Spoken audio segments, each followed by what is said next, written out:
What is up, you guys? Welcome back to another quick tip here on the Sergeant Tank YouTube channel. This channel, of course, is all geared around this wonderful and amazing fish keeping and aquarium related hobby. So if you guys want to see what we may have available as far as livestock and dry goods, you can check us out at sergeanttank.com, as well as our several videos that we have here on YouTube. And if you guys aren't aware, we also are on Facebook, so you can just look us up at Sergeant Tank on Facebook. And yeah, so I apologize about the dog, of course, barking in the background, but they're quiet until you end up trying to do something. They're like children. So yeah, he wants attention right now that he's not getting. So we got Mile High in the house, followed up by Frank Dominguez, Lumpy Dog. Jeff, I sent you a private message via Facebook. If you want to check that out, it's regard to the shop hop. So I won't go into that here on the live stream. But yeah, if you want to just respond to that, that would be awesome. And you can see here, we do have, this is just a quick add-on, showing my son a little bit as far as construction and that. As you guys may be aware, if you've been following me long enough, I got a very extensive background when it comes to a lot of different aspects of trade. Been disabled since 2011, but before that, I ran a remodeling business and did that for many years. So, but anyway, you can see here, these are all 2.5 gallons. We will be acquiring a few more through member at our club, and then that will kind of complete the 2.5 gallons, which will bring us up to 24. So they are really neat utilization when it comes to different aspects of breeding, specifically with nano species. And you can see here, this isn't changed. This is our 29 gallons on the bottom. What's up, Chris? So I'm going to go ahead and flip you guys around. And the first thing I want to do is bring you guys a quick tip. I have mentioned this in the past. These are spawning mops. Again, we carry these at sergeanttank.com. They come with 2-inch bobbers. These are the mama cribs, so your marble self-cloned crayfish. It's a parthenogenic strain, which that means just a fancy way of saying self-reproducing. And we have some of these available on the website. They're juvies, so you can check that out, sergeanttank.com, if you are wanting or interested in self-cloning crayfish. But the tip on these is you're going to want good calcification, and we have the appropriate amount of calcium without even necessarily even adding additional calcium. It just acts as a good buffer to maintain the calcium distribution I'm looking for when it comes to different types of inverts and cichlids and that type of thing. So again, just to put emphasis, you utilize 1 pound of crushed coral per 10 gallons of water. That's just kind of how it works out with our municipal water source, and it provides the appropriate amount of calcium that I need in order to maintain the appropriate carapace and shell structure and that type of stuff, and the appropriate amount of molting that I'm looking for. So I have in-depth videos when it comes to crayfish and that type of stuff, but we are slowly getting away from crayfish, and the majority that are in there now are juveniles because I've sold off everything else, but those are available on there. We were out for a period of time, and I was just waiting for a few to grow out. So the tip here, when it comes to utilization of the spawning mops, gives them a place of safe haven. It works much better than even live plants. You can add live plants. Just keep in mind that they will uproot those, especially if they're more of a root-based type of plant. If you're using like a rhizome or something like that, or if you're using floating plants, again, if they're not being fed appropriately, they will ultimately go after those at some point or another. I can almost guarantee it. So that's why I really do enjoy the utilization of spawning mops. They really do provide a good safe haven, and then you can actually get by. This is a 20 long. You can get by with putting one of or even a group in there if you're getting them as juveniles, and they do a really good job to provide security away from the other ones, because they can get very cannibalistic. You can see one of them here. Apologize about the glare.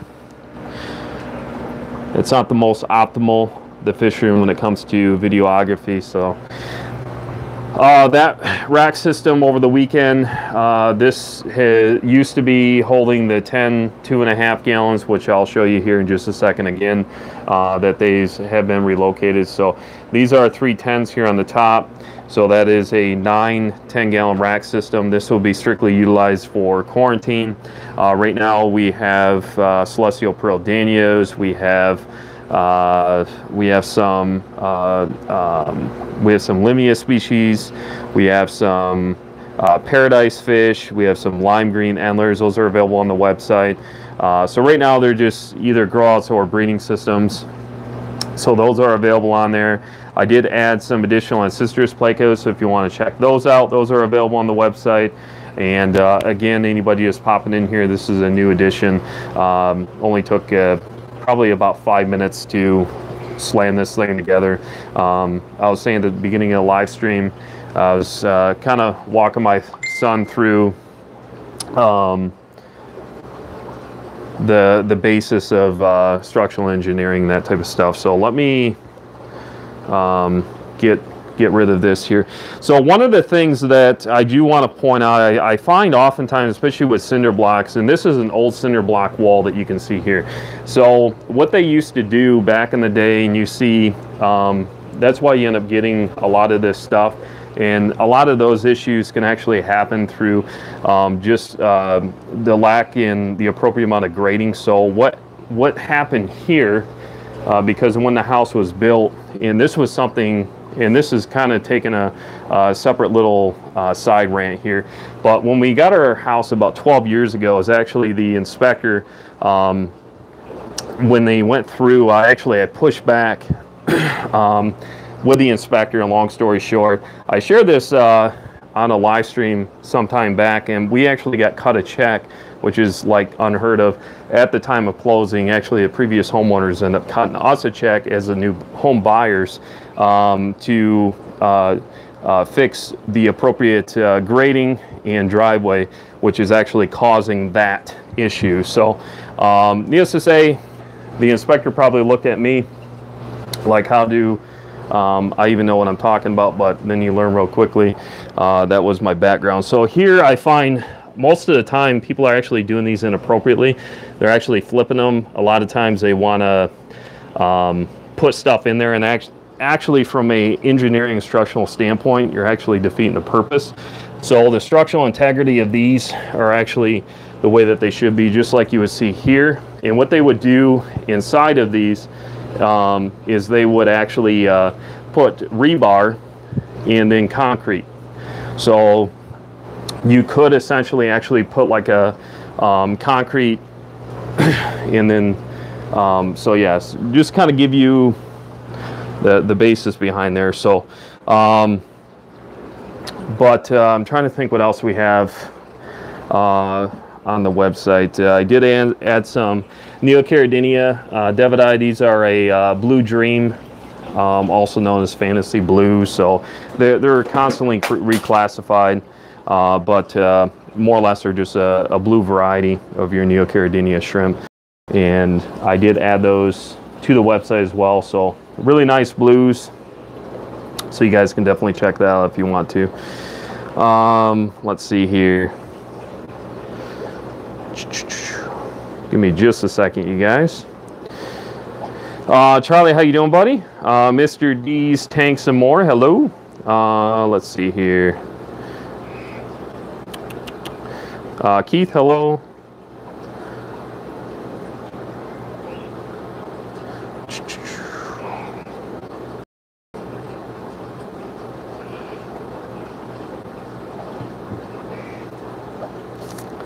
All right, so VB23, how you doing?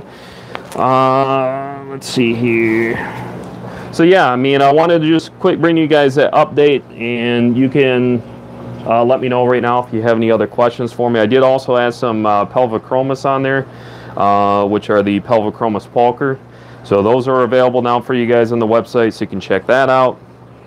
And I think, other than that, I'm sure there's something else I'm missing as far as livestock availability. But like I said, the best thing that you guys can do is check it out over at sergeanttank.com if that is something that you guys are interested in. Yeah, so if you have any questions for me here in Film 3, then let me know. So we'll go ahead and wrap things up. Evan's got a great question. So as far as concrete absorbing heat, so concrete does have a certain R value, but it's very minimal. So an R value is just resistance to heat flow is actually what R value stands for, if you guys are into that thing or not quite aware of what it may be. Apologize, I lost connection there for a second. What they do now, it's much more efficient because now they do solid, and I did flat work by trade, so of course we did a lot in conjunction with slab foundations as well. So you don't see in new home construction, you're not seeing the same thing that you do now, because everything now is engineered in a way in order to be better insulating properties than what you would see in an older home. But I don't really want to go too much on a rant there. Yeah, so Fish Tropic, how you doing? D, how are you doing? Let's see.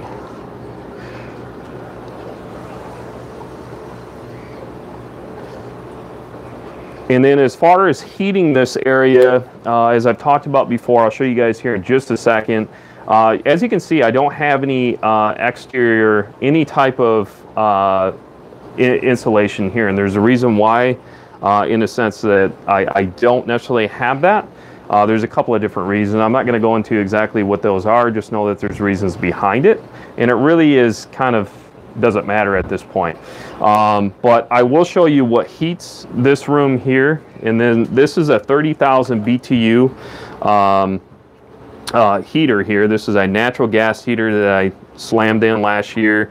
Everything as far as code and everything I did, it didn't take too long. I was able just to actually tap into one of our existing gas lines. But anyways, I picked this up through Tractor Supply Company, so I'm not being paid for by or sponsored by with regard to that. But it works phenomenally well, not only heating this area, but also with fan movement, it'll heat our main heat our family area where that is all insulated, but we also have air ducts with our central air system in the home that will actually heat that area. Same thing with the smaller fish room.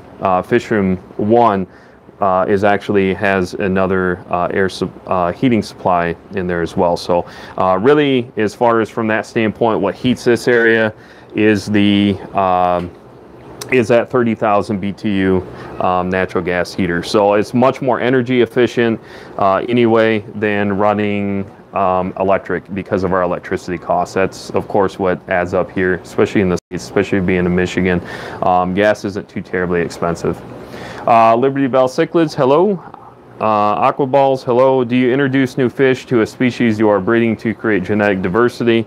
That is kind of a complex topic, but a great one. VB23, I've talked about it before. You can, after this is done, why don't you shoot a comment and I will add that into a future live stream, a more in the studio type of live stream, and I can go more into my thoughts on that. But it would be a great topic to talk about. And I will give you credit for bringing up that topic as well. So, Select Pet, how are you? So we're going on about 15 minutes, you guys. I usually like to keep those right around 15 minutes. So 1 or 2 more questions in specific to anything that I mentioned or here in this fish room. Please do let me know. Again, I apologize. I understand this from a videography standpoint.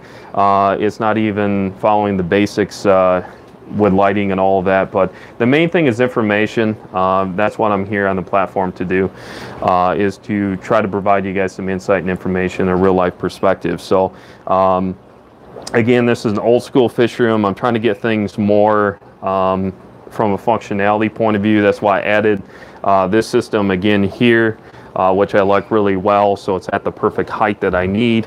I got my 29 gallons down here, which worked phenomenally well, and then that will be storage down there.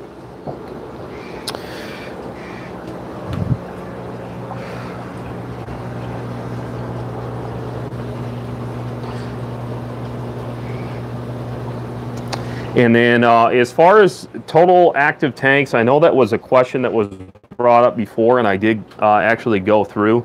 And I want to say I was at 105 active systems, so I still have more to add, like I mentioned, to complete the rack. So there would be 6 more 2.5s I'm picking up this week through a club member, and then 2 more 5.5s, and then this fish room is done. I keep saying that. My wife laughs at me. She's like, sure, I'll believe it when I see it, but legitimately it'll be done. Now I got the appropriate amount of space, and then I'm just going through at this point for 2019. The only thing I would like to get rid of is that 29, switch it out for a 20 long. It's just going to stay there right now. The other thing is what bothers me is a 10 gallon down here, and I would like a 20 long. However, if you guys have been following me long enough, you'll know this was actually I threw this together when we first moved into the home 12 years ago, and this was actually utilizing holding 18 and 20 gallon totes, but I structurally built it because that's just the way I build things, and you can see obviously the amount of weight, so it worked out to happen to be able to hold all of these aquariums. And I was thinking about actually getting rid of the 40 breeder and putting in like 4 more 10 gallons here to keep everything flowing. Maybe get rid of the 15 and switch that to a 10 just to keep everything consistent. But I think right now I will regret, because I love 40 breeders. They just don't necessarily work for the things that I breed.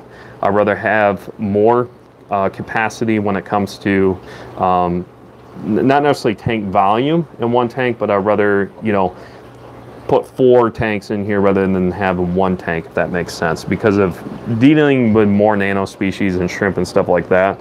But I'm going to end up holding on to it. Same thing with the 29 and the 15. Yeah, so pretty much everything from this standpoint will be complete. You know, I got my quarantine back there. I have the 320 longs. I have my 5.5s, plenty of 2.5s. I got 340 longs, plenty of 29s, plenty of 20 longs, plenty of 10 gallons. And this is only one of the 3 fish rooms. So, and then fish room 1, which is a smaller of the fish room where everything started, I want to say I have about 30 or 40 tanks in there, and those are all complete. That fish room has pretty much been done years back. There isn't much more I can do in that room anyway. So, but yeah. Mad Fish Diva, hello. I was thinking the same thing. All right. Let's see. Valley Fish, hello.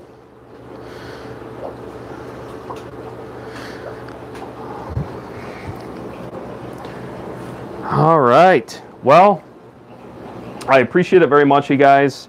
Again, as always, I appreciate you guys' support. I appreciate you joining in with me here at Sergeant Tank on the YouTube channel for another impromptu. Again, if you enjoy this content, I encourage you to go ahead and subscribe, put on those post notifications for any future updates. Check everything out down in the description below, and they'll tell a little bit more about us and all of the links. And I always enjoy carrying on this conversation after the conclusion of the live stream down in the comment section. So with that being said, you guys, as always, stay encouraged, keep on keeping on, happy fishing. We'll talk to you guys right back here on the next one.